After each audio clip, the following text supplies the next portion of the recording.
hinawakan, huwag mong pababayaan. Suyuin mo gabi't araw, ito ang mana mo lamang sa aking ngayong pagpanaw. Bilang panubos malumos, nitong poong mananako, dumating sa amang Diyos na ang winikang ibubos. Deus meus, Deus meus. Ay ang sabi, Derelictis tabi Eli lama sa baktani, kung sa katuwirang sabi, kahulugan ay gayari, kahulugan ay iisa. Nitong wikang dinalawa ng mga ebanghelista, Diyos ko, aniya, ako pinilimot muna. Marunong ka't mapag-ibig, sa alipin mong bulisig, anot sa anak mong ibig, di mabalinot mahapis, awa mo'y nalilibig. Ano hinang maipag-usap, yaong wikang ikaapat, ni Jesus na naghihirap, ang madarong kaharap, nagsitaw at tumalakha.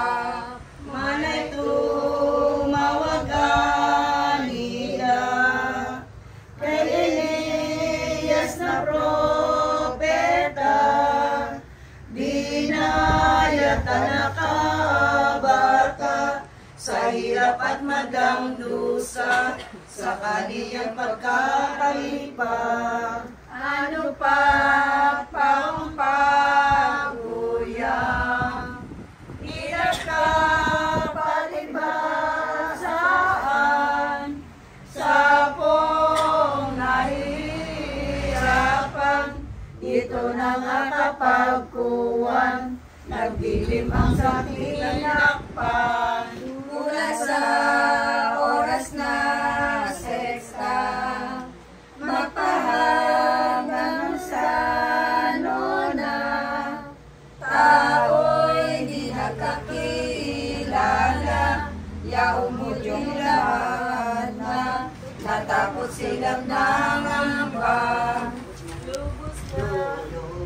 Lubos nga ni tatlong oras, na di nakitang liwanag, nagdilim na dilihamak, ito ay pakitang habag, na ng ama sa sintang anak, ng mapawing at maparang, yaong hinalang natingnan, si Kristo'y muling nagsaysay, si Diyos siyang tinuran, naay, ako'y anyay nauuhaw, siyong mga umibig, sa akin ay mahapis, dingin niya ring aking sulit, ako ay bigyan ng tubig, nay,